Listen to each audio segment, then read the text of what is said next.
Hey guys, welcome back to the channel. So I was driving my IS250 130 miles one way, and then I drove home, and when I got home I noticed the car started hesitating when I hit the stop and go traffic. And then the next day I noticed a check engine light, check VSC, and all the other lights that come on the dash when you get a check engine light on this car.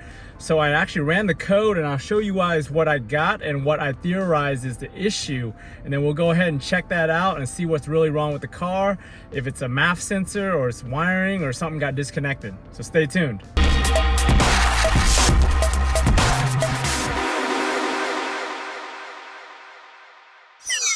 So right now I got Techstream connected up, and I got all these codes right here. So the main code that I saw was P0101. That's something wrong with the MAF sensor, that mass airflow sensor.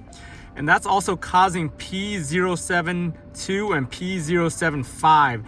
Those are rich conditions or lean conditions. So usually that's unmetered air. Usually when there's something wrong with the MAF sensor, it is not metering the right air, it's not creating the right ratios, and you're gonna run either rich or lean. And then it also popped up C1201, and that's for ABS VSC track. So if you guys know the IS or any of the newer Lexuses and Toyotas, once the check engine light comes on, all the other stuff comes on for vehicle skid control, ABS, and traction control. And then I've got some other SRS and air conditioning warnings. Those are historic, so they're not pending and they're not current. So those are just old codes that are stored in here. So we're in live data now, and you can see those same codes for the engine.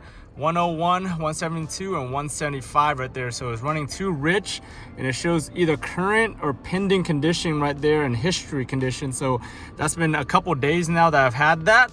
So you can actually go and watch the live data on here and see what the ratios are and everything under monitor. So here's the live data list for everything that's going on in the car right now. So right now I'm getting a MAF rating of 5.37 grams per second.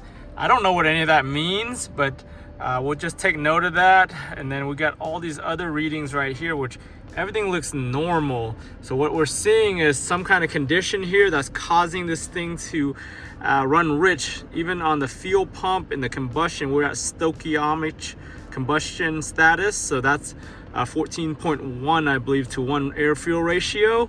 So everything looks good here. So I don't know what's going on. So we'll go check the connections under the engine. So right now, it looks like my connector's always been kind of loose like this.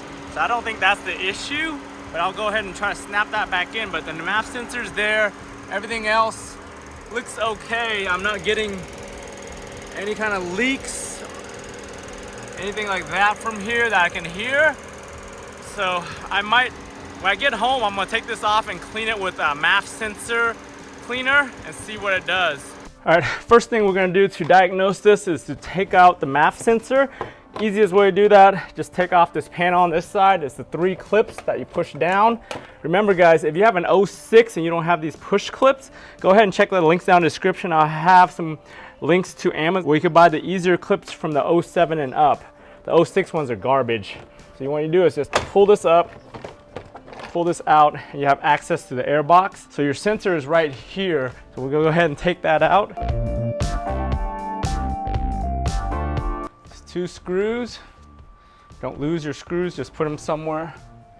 Or just pop the harness back. And just pull the whole sensor assembly out. So here, you have the diode, and then you have the 2 things inside here, which are the wire sensors.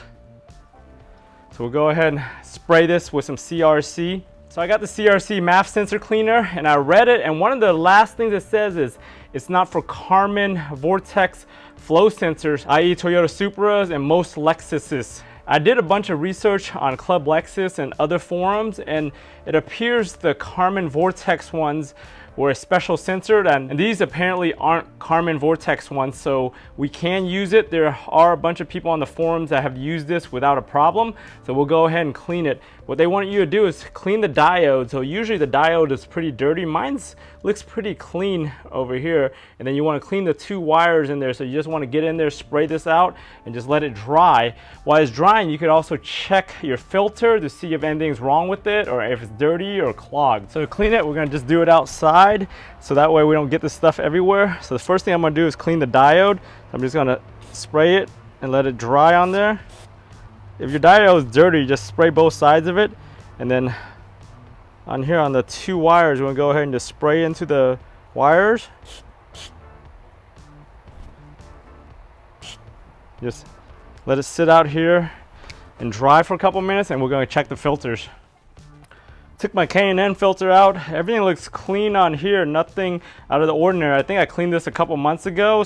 It looks good. The only other thing that could be is I'm leaking somewhere, or it's bringing unmetered air, which is causing the rich or the lean issues. I don't see anything obvious under here right now. Gave it about 5 minutes to dry up. Just go ahead and put it back in the way we took it off. Make sure it's seated nicely, seal and everything. Put your screws on.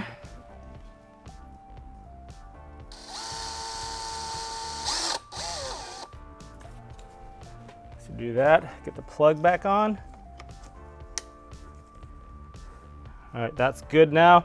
Put everything back together. I'm gonna clear the code, drive it for a couple weeks, and see if this comes back. Hey guys, thanks for joining me all the way to the end of this video. I just cleared the codes. I'm gonna leave it like this, drive it for a while, see if I feel any performance issues, any hesitation or anything like that. If you guys found this video useful for your own diagnosis and problems, go ahead and give this video a thumbs up. If you haven't subscribed to your channel, go ahead and subscribe to my channel. Stay on top of all my different DIY videos. Remember guys, whether the projects are in the car, in the garage, on the house, or whatever, if I can do it, you guys can do it. I want to thank you for watching, and I'll talk to you guys next time.